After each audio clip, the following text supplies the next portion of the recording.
মমতা বন্দ্যোপাধ্যায় আমাদের ওখানে যে রেড রোডে যে নামাজ পড়তে যায়, অনেকেই বলে যে হিজাব মমতা, অনেকেই বলে। তাহলে মমতা বন্দ্যোপাধ্যায় সেই তকমা মোছার জন্য হিন্দুদের পাশে দাঁড়াচ্ছে।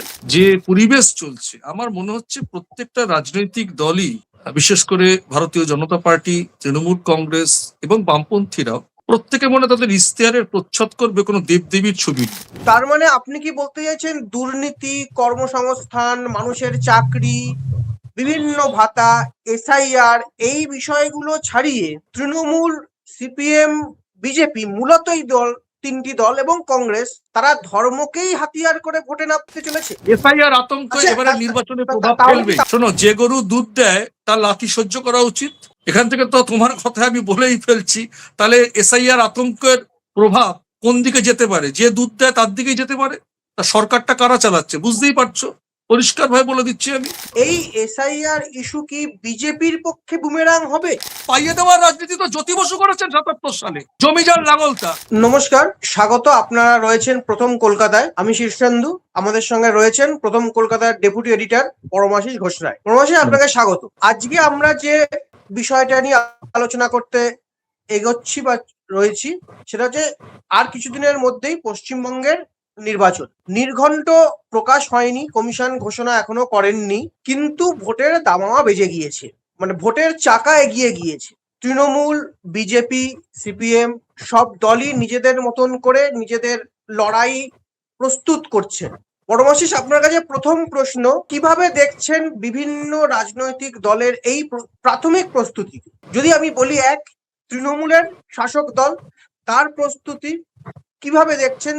কেন তার বিরুদ্ধে বিভিন্ন অভিযোগ রয়েছে, চাকরি চুরির অভিযোগ রয়েছে তাদের বিরুদ্ধে, এছাড়া কর্মসংস্থানগত অভিযোগ রয়েছে তাদের বিরুদ্ধে, যদিও অনেক কিছু ক্ষেত্রে প্রমাণ হয়নি, অনেক কিছু এখনো বিচারাধীন রয়েছে।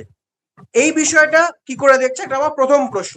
আমার এই এবারের নির্বাচন নিয়ে, এবারের যে বিধানসভা নির্বাচন হতে যাচ্ছে পশ্চিমবঙ্গে, হয়তো এই চলতি মাসের আজকে 4 তারিখ কথা বলছি, 4 মার্চ, আশা করছি 20 মার্চের মধ্যে নির্বাচনের দিনক্ষণ হয়তো ঘোষণা হয়ে যেতে পারে। কিন্তু একজন সাংবাদিক হিসেবে আমার পশ্চিমবঙ্গের রাজনীতিতে এখন যে ফ্লেভার চলছে, যে পরিবেশ চলছে, আমার মনে হচ্ছে প্রত্যেকটা রাজনৈতিক দলই, বিশেষ করে ভারতীয় জনতা পার্টি, তৃণমূল কংগ্রেস এবং বামপন্থীরাও, প্রত্যেকে মনে তাদের ইশতেহারের প্রচ্ছদ করবে কোনো দেবদেবীর ছবি নিয়ে। যা পরিবেশ চলছে এখন, কালকে যেমন দেখলাম শুভেন্দু অধিকারী মহাশয় কালকে দোলযাত্রা উপলক্ষে ভবানীপুরে গৌরাঙ্গের মূর্তি নিয়ে গেলেন। ওদিকে মমতা বন্দ্যোপাধ্যায় নিউ টাউনে মন্দির করছেন, উত্তরবঙ্গে মন্দির করছেন, জৈন মন্দিরের ঘোষণা দিয়েছেন। এখন এই মন্দির কালচার আমরা দেখেছি দীঘাতে যে পুরীর ধাম হয়েছে, অবশ্যই সেটা আমি ব্যক্তিগতভাবে বলবো যে একটা নিদর্শন। এটা কে কিভাবে নিচ্ছেন সেটা জানি না। আমি একজন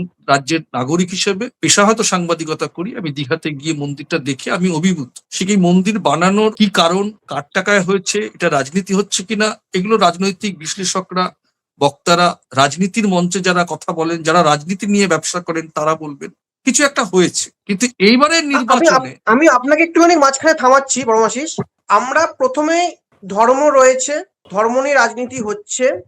আমার প্রথম প্রশ্ন একদম স্পেসিফিক সেই জায়গায় প্রশ্ন, তার মানে আপনি কি বলতে চাইছেন দুর্নীতি, কর্মসংস্থান, মানুষের চাকরি, বিভিন্ন ভাতা, এসআইআর এই বিষয়গুলো ছাড়িয়ে তৃণমূল, সিপিএম, বিজেপি মূলত এই তিনটি দল এবং কংগ্রেস তারা ধর্মকেই হাতিয়ার করে ভোটে নামতে চলেছে, অন্য কোনো ইস্যু থাকছে না?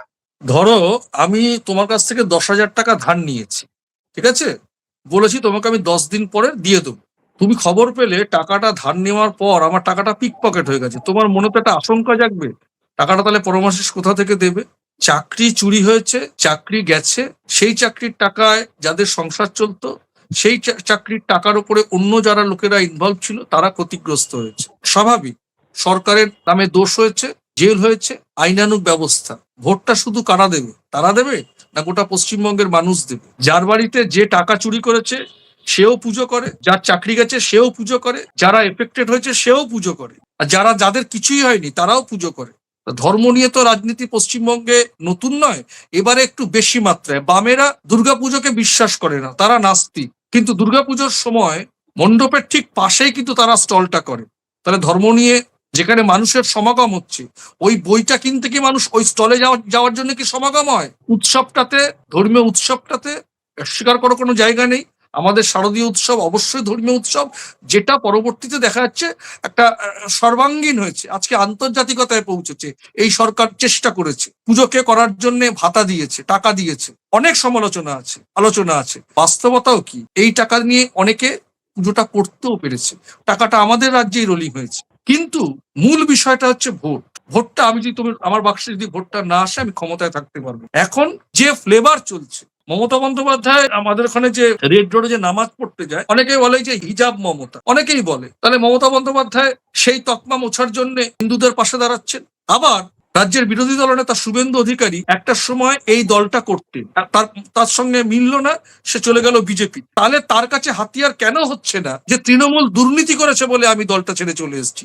কেন তাকে গৌরাঙ্গ নিয়ে যেতে হচ্ছে? বুঝতে হবে। তার মানে আপনি যেটা বারবার বলতে চাইছেন, আমি যে দায়িত্ব নিয়ে বলছি। দুর্নীতি সরিয়ে আগে ধর্মটাই, কংগ্রেস, তৃণমূল, বিজেপি বা সিপিএম সবার ক্ষেত্রে এই ধর্মটাই প্রধান হাতিয়ার হয়ে যাচ্ছে এইবারের ভোট রাজনীতি। একদম। তার পরবর্তী সময় তার পরবর্তী আরেকটা কি, যেটা আমার মনে হয়েছে, তুমি প্রশ্ন করার আগেই আমি বলছি, যে এসআইআর ইস্যুটা অবশ্যই 2002 সালে হয়েছিল বোধহয়, তারপরে গিয়ে 2026-এ হচ্ছে। 2025-এর লাস্ট উইকে, ডিসেম্বরের লাস্ট উইক থেকে মনে হয় কাজটা শুরু হয়েছিল। 28শে ফেব্রুয়ারি একটা চূড়ান্ত তালিকা বেরিয়েছে, যদিও সেটা অসমাপ্ত, এখনো 60 লক্ষ মানুষের অ্যাডজুডিকেশনে রয়েছে, মানে বিচারাধীন রয়েছে। মানুষের মধ্যে একটা আতঙ্ক তৈরি হয়েছে।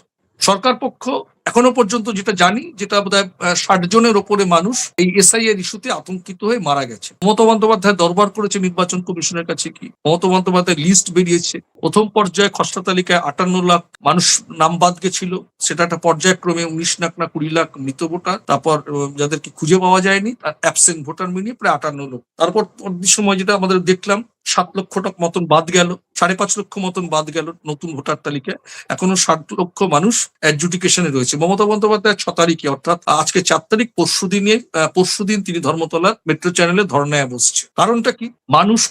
মানুষের অধিকার, এরা বলছে, বিরোধী পক্ষ পশ্চিমবঙ্গের যেটা প্রধান বিরোধী দল বিজেপি বলছেন, বিজেপির পক্ষ থেকে নেতৃস্থানীয় যারা রয়েছেন তারা বারবারই অভিযোগ করেছেন যে অনুপ্রবেশকারী রোহিঙ্গা। আমরা নির্বাচন কমিশনের সাংবাদিক সম্মেলন শুনেছিলাম, একজন সাংবাদিক বন্ধু বোধহয় প্রশ্ন করেছিল কতজন মুসলিম পাওয়া গেল, কতজন রোহিঙ্গা, কতজন অনুপ্রবেশকারী। তখন তিনি বললেন, এটা আমার বিষয়ে বলে না, ওটা যে এন্ডে পাবলিশ হচ্ছে সেই এন্ডের থেকে বলুন। সব ঠিক আছে, কিন্তু এটা অস্বীকার করার কোনো জায়গা নেই। আমি একদম নিরপেক্ষ ভাবে বলছি, আমার স্ত্রী নিজে একজন বিওলো, তারা কাজ করতে গিয়ে আমি একদম নির্যাসটা, মানে চা ছাকনি দিয়ে ঢাললে পরে চা পাতাটা তো লিকারটা পড়ে যায়, চা পাতাটা থেকে যায়।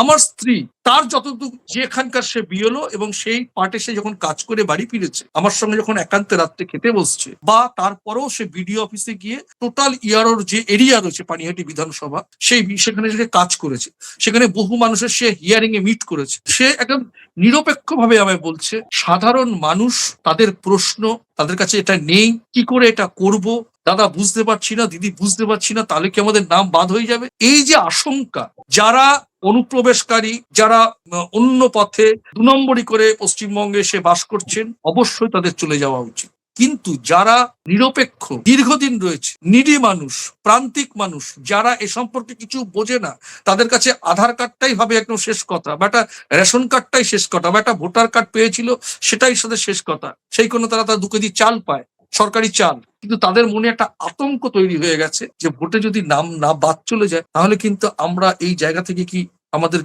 একটা আতঙ্ক যেমন ভুগছে, মানে নিরাপত্তাহীনতায় ভুগছে, চালটা তাহলে পাবো না, এই যে ভীতি, এই ভীতি কিন্তু সঞ্চারিত হবে এবারের নির্বাচন। এটা অস্বীকার করার কোনো জায়গা নেই। সেটা তার মানে বিজেপির পক্ষে ভোট যাবে।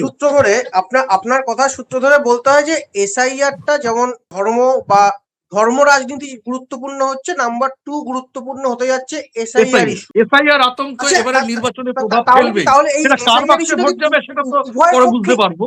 হ্যাঁ, এই এসআইআরটা কি তৃণমূল, বাম, বিজেপি এবং কংগ্রেস প্রত্যেকের ক্ষেত্রেই সমানভাবে প্রভাব ফেলবে, না কোনো একটি বা দুটি দলের ক্ষেত্রে বিশেষ প্রভাব বা বুমেরাং হতে যাচ্ছে? ধরে নিন তৃণমূল এবং বিজেপি, যে দুটি দল যে গরু দুধ দেয়, শোনো, যে গরু দুধ দেয় তার লাথি সহ্য করা উচিত। এখান থেকে তো তোমার কথা আমি বলেই ফেলছি, তাহলে এসআইআর আতঙ্কের প্রভাব কোন দিকে যেতে পারে? যে দুধ দেয় তার দিকেই যেতে পারে। তা সরকারটা কারা চালাচ্ছে বুঝতেই পারছো, পরিষ্কার ভাবে বলে দিচ্ছি আমি। এটা তো ঘটনা যে এই এসআইআর নিরীক্ষণ করার কাজে নির্বাচন কমিশন যেভাবে জিনিসটাকে মানে ইমপ্লিমেন্ট করতে চেয়েছিল, সেই ইমপ্লিমেন্টটাকে নিয়ে ভারতবর্ষের বা পশ্চিমবঙ্গে যেসব দায়িত্বশীল রাজনৈতিক দল রয়েছে তাদের সঙ্গে মতানৈক্য হয়েছে, দেশের শীর্ষ আদালত পর্যন্ত পৌঁছেছে। শীর্ষ আদালতের গাইডলাইনে নির্বাচন কমিশন কাজটাকে এক্সিকিউট করছে। তারা নিজেরা কেন এক্সিকিউট করতে পারলো না? অকারণে নির্বাচন কমিশনের কিছু কিছু কাজের সিদ্ধান্তের পরিপ্রেক্ষিতে কেন্দ্রীয় সরকার অপমানিত হয়েছে। আমাদের রাজ্যের যারা সরকার চালাচ্ছে তৃণমূল কংগ্রেস, বামেরা, এরা বলেছেন। তাহলে নির্বাচন কমিশন যেভাবে কাজ করেছে, এখানকার তৃণমূল কংগ্রেসের রাজনৈতিক নেতারা, বামেরা সকলে বলেছে যে নির্বাচন কমিশন কেন্দ্রের বিজেপি সরকারের হয়ে দালালি করছে। পরিষ্কার ভাবে বলেছে। কেন বলার সুযোগটা পেয়েছে? কাজের নিরীক্ষণের এক্সিকিউশনের ক্ষেত্রে স্টেপ বাই স্টেপে ভুলের জন্য। সেই ভুলটা আমি কেন দায়িত্ব নিয়ে বলছি, তার সমাধানের পথ খুঁজতে বার করতে যেতে হয়েছে দেশের শীর্ষ আদালত পর্যন্ত। শীর্ষ আদালতের প্রধান বিচারপতি কি বলেছেন? তিনি সব শুনে ভৎসনা করেন, তিনি হতবাক হয়েছেন। তখন তিনি গাইডলাইন দিয়েছেন। কি গাইডলাইন দিয়েছেন? বিচার প্রক্রিয়ার সঙ্গে যারা যুক্ত থাকে তারা বিশেষটাকে নিরীক্ষণ করে সিদ্ধান্ত নেবে। সে কারণে আজকে 60 লক্ষ, তার মানে এখান থেকে বোঝা যাচ্ছে সাধারণ মানুষ, আমি কারোর পক্ষ নিচ্ছি না, না তৃণমূল কংগ্রেসের পক্ষে, না বিজেপির পক্ষে, না বামেদের পক্ষে। আমি তাদের দাবিগুলো তুলেছিল, নির্বাচন কমিশনের সঙ্গে সংঘাত হয়েছে, কোর্টে পর্যন্ত গেছে, দেশের শীর্ষ আদালতকে মধ্যস্থতা করতে হচ্ছে। এবং এই সবের আগেও কিন্তু দেশের শীর্ষ আদালত কিন্তু বলেছিল নির্বাচন তালিকাকে সংশোধন করার কাজ হচ্ছে নির্বাচন কমিশনের, তাদের কিন্তু কাজ না কে নাগরিকত্ব সেটা স্বরাষ্ট্র মন্ত্রক দেখে। এটা কিন্তু প্রথম নির্দেশনামায় ছিল। তার মানে শুরু থেকে কাজের কোথাও ব্যাঘাত, ভুল, ইমপ্লিমেন্টেশনটা কিভাবে করবে তারা কি জানেন না? জানেন। তাহলে কোথাও অঙ্গুলিহেলন ছিল। এই নিয়ে রাজনৈতিক লোকেরা প্রশ্ন তুলছে, সেই জন্য আজকের এই বাকবিতণ্ডা, সেই জন্য টানাপোড়েন পরিস্থিতি। মানুষ অসহায়তা বোধ করছে, নিরাপত্তা বোধ করছে। কিছু মানুষ মারা গেছেন, সরকার পক্ষ বলছে আমাদের রাজ্যে যে মানুষ এই আতঙ্কেই মারা গেছে। আমি এই প্রসঙ্গে আপনার কথা থেকে দুটো লাইন তুলে নিচ্ছি, নিয়ে দুটো একদম সংক্ষিপ্ত প্রশ্ন। এক, এই এসআইআর ইস্যু কি বিজেপির পক্ষে বুমেরাং হবে? দুই, যদি হয় কেন হবে? আরেকটি প্রশ্ন, এই এসআইআর ইস্যুতে কি তৃণমূল সুবিধা পাবে না পাবে না? যদি না পায় কেন পাবে না? যদি পায় কেন পাবে না? একদম স্পেসিফিক সংক্ষিপ্ত প্রশ্ন আপনার কাছে। একজন ভোটার সে যদি পশ্চিমবঙ্গে এই গত 15 বছরের তৃণমূল কংগ্রেসের রাজত্বে যদি দুর্নীতির প্রসঙ্গে ভোট দেওয়ার কথা বলতে যায়, তাহলে তৃণমূল কংগ্রেসের পকেটে সেই ভোটটা যাবে না। 1 নম্বর পয়েন্ট। 2 নম্বর পয়েন্ট, এসআইআর আতঙ্কে যদি মানুষ আমি হয়রানি হচ্ছি বা যারা ভাবছেন তারা যখন ভোটটা দিতে যাবেন, আমি দায়িত্ব নিয়ে বলছি সেই ভোট বিজেপির ঘরে যাবে না। দায়িত্ব নিয়ে বলছি। এবং এই যে আমি কথাটা বলছি তার বাস্তবিক দিক কি আমরা তো দেখতে পাচ্ছি। রাজনীতির লোকেরা রাজনীতি করে কাদের নিয়ে? সাধারণ মানুষকে নিয়ে। মমতা বন্দ্যোপাধ্যায় বুঝেছেন, তিনি তো এত বোকা নন। বা বিরোধী দলনেতাও এটাও জানেন যে পশ্চিমবঙ্গে কিছু হিন্দু সম্প্রদায়ের মানুষ তারা কিন্তু আতঙ্কিত। কেন আতঙ্কিত? মুসলিমদের তোষণ করা নিয়ে। সেটাকে তিনি ইস্যু করে তার ভোটের বৈতরণী পার করার জন্য তিনি গৌরাঙ্গ বলছেন, সনাতনী ধর্মের কথা বলছেন। আবার মমতা বন্দ্যোপাধ্যায়ও যে মানুষ যে হয়রানি হয়েছে সেই জায়গা থেকে সেই দাবি দাওয়া নিয়ে এই যে 60 লক্ষ মানুষ যে আতঙ্কে রয়েছে, সেই জায়গা থেকে নির্বাচন কমিশন গতকালকে ইআরওদের আর এই ইআরওদেরকে দায়িত্বের দিকে ঠেলে দিয়েছে যে তাদের গাফিলতি। বিষয়টা এখন বিচারাধীন রয়েছেন, বিচারকরা দেখবেন। কিন্তু মানুষ কিন্তু কাদের ভুল, কাদের গাফিলতি, কেন হয়নি, এটা নিয়ে তো সাধারণ মানুষ বসবে না। এই ব্যথাটা নিয়ে মমতা বন্দ্যোপাধ্যায় ধর্ণা মঞ্চে বসছেন ভোটের বৈতরণী পার হওয়ার জন্য। এটা কিন্তু একদিক থেকে তিনি তার রাজনৈতিক কৌশল যেটা নিয়েছেন, আমি এটাকে বলবো ঠিক নিয়েছেন। মূল বিচার কে করবে? সাধারণ মানুষ। ভোটের দিন ভোটের বাক্সে 26,000 লোকের চাকরি গেছে, দুর্নীতি হয়েছে, পার্থ চট্টোপাধ্যায়ের বান্ধবীর বাড়ি থেকে টাকা পাওয়া গেছে, জেল খেটেছেন, জেল থেকে ছাড়া পেয়েছেন। তৃণমূল কংগ্রেসও দেখছেন তারা যে তার দলে যে দুর্নীতি হয়েছে। মমতা বন্দ্যোপাধ্যায় জানেন কি জানেন না, সাংবাদিকরা বিভিন্ন আলোচনা করছেন, আমরাও সমালোচনা করছি, কাগজে বেরোচ্ছে, বিরোধী অন্যান্য রাজনৈতিক দল তার সমালোচনা করছে, তিনিও পাল্টা দিচ্ছেন। আবার কালকে তুমি জানো যে অধীর চৌধুরী চিঠি দিয়েছেন যে যতক্ষণ এই যে বিচারাধীন অ্যাডজুডিকেশনের যত 60 লক্ষের নামের এই যখন পরিসমাপ্তি না হবে, এটা এই কাজটা যতক্ষণ সুষ্ঠুভাবে সম্পন্ন না হবে, ভোট ঘোষণা করা যাবে না। সবাই সবার মতন পশ্চিমবঙ্গের রাজনীতিতে এই মুহূর্তে ভোটের ঘোষণা শুরু হওয়ার আগেই কিন্তু সবাই কিন্তু মাঠে ময়দানে নামতে শুরু করেছেন। এবং শুধু তুমি দেখো, পশ্চিমবঙ্গে কিন্তু ইতিমধ্যেই বিজেপির কেন্দ্রীয় নেতারা একেবারে আজ মানে সাগর থেকে পাহাড়ে কিন্তু তারা কিন্তু বিভিন্ন জনসভা শুরু করে দিয়েছেন। অমিত শাহ কয়েকদিন আগেই ঘুরে গেছেন, নীতিন নবীন ঘুরে গেছেন, রয়েছেন বোধহয় তারা রাজ্যে। একদম মানে মানে ভোটের মানে শুধু ভোটের মাইক বাজে, কিন্তু আর মানে শুধু অপেক্ষা মাত্র, এটা বলার কোনো কারণ নেই।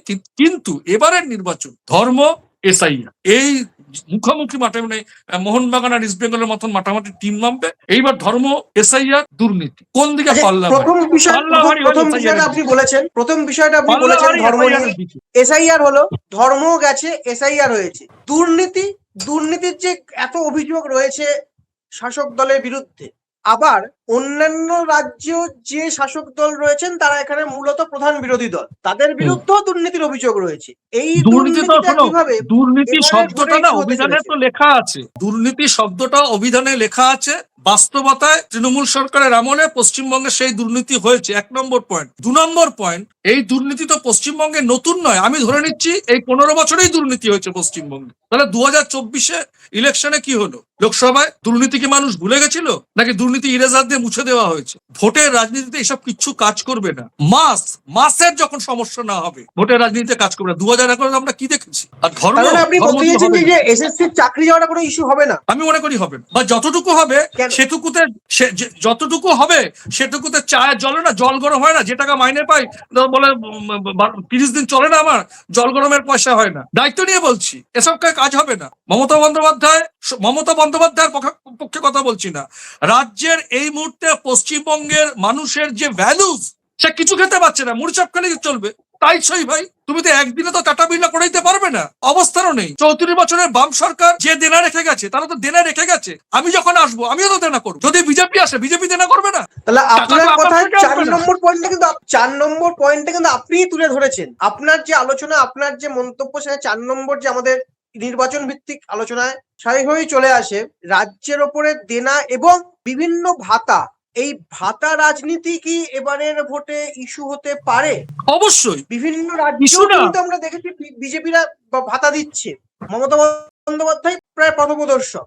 কিভাবে দেখছে এই ভাতা রাজনীতিটা, কিভাবে দেখছে? ছোট ভাতা রাজনীতি, তুমি যদি ভাতা রাজনীতি তো ইউনাইটেড স্টেটসেও করোনার সময় দিয়েছে, জার্মানিতে ভাতা রাজনীতি আছে, কানাডায় ভাতা রাজনীতি আছে, মহারাষ্ট্রে আছে, তামিলনাড়ুতে আছে, কেরলে আছে। মমতা বন্দ্যোপাধ্যায়ের এই ভাতা পরিকল্পনা লক্ষ্মীর ভান্ডার দা ওয়াল স্ট্রিট জার্নালে বেরিয়েছে। নিউ ইয়র্কের মেয়র সে ভাতা দেওয়ার কথা বলছেন।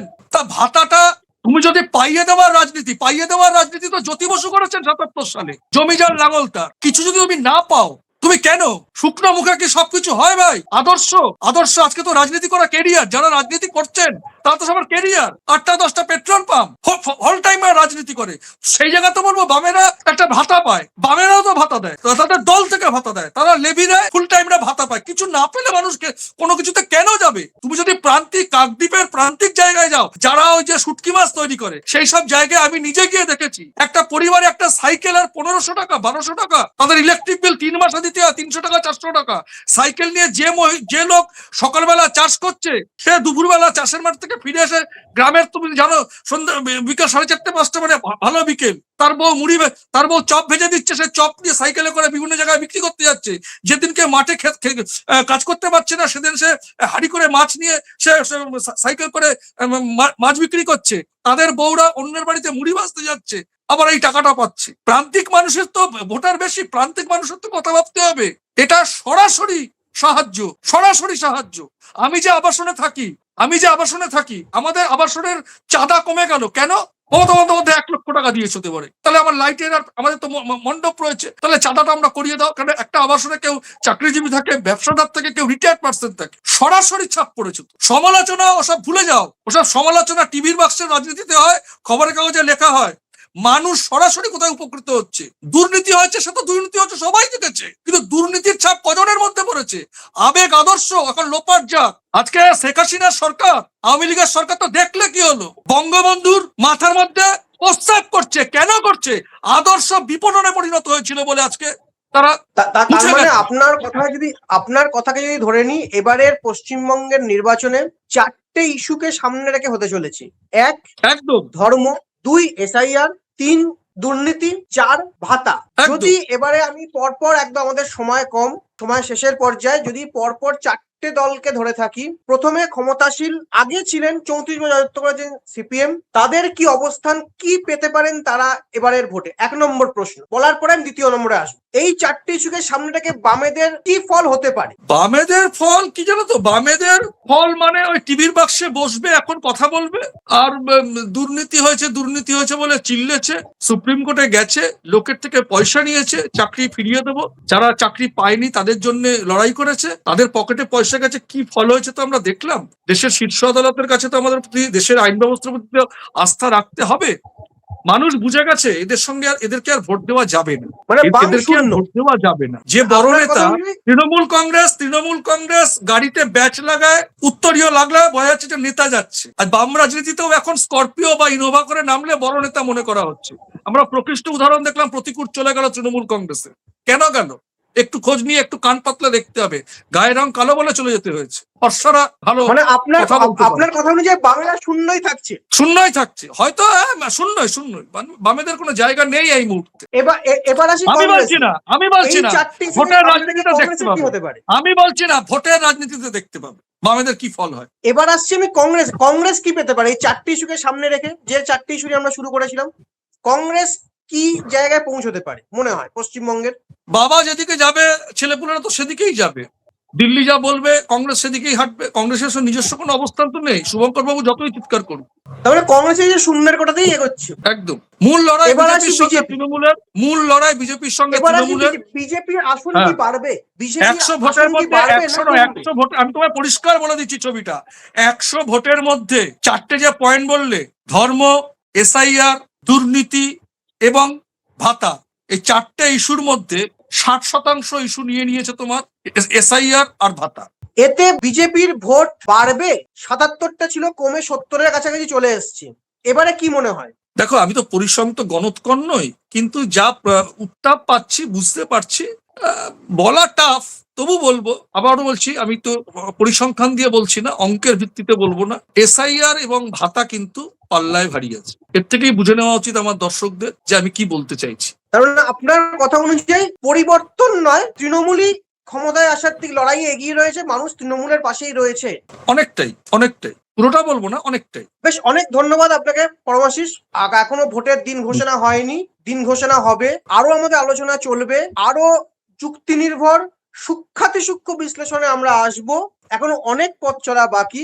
আমাদের মন্তব্যের সঙ্গে, আমাদের আলোচনার সঙ্গে যদি আপনারা সহমত হন বা আপনাদের কোনো বিরুদ্ধ মত থাকে, আমাদের লিখে জানান, আমাদের কমেন্ট বক্সে জানান, আমাদের সঙ্গে থাকুন। আপনাদের মন্তব্যই আমাদের আরো উৎসাহিত করবে। দেখতে থাকুন, সঙ্গে থাকুন, শুধুমাত্র প্রথম কলকাতার সঙ্গে। আর অবশ্যই সাবস্ক্রাইব করুন। অনেক ধন্যবাদ।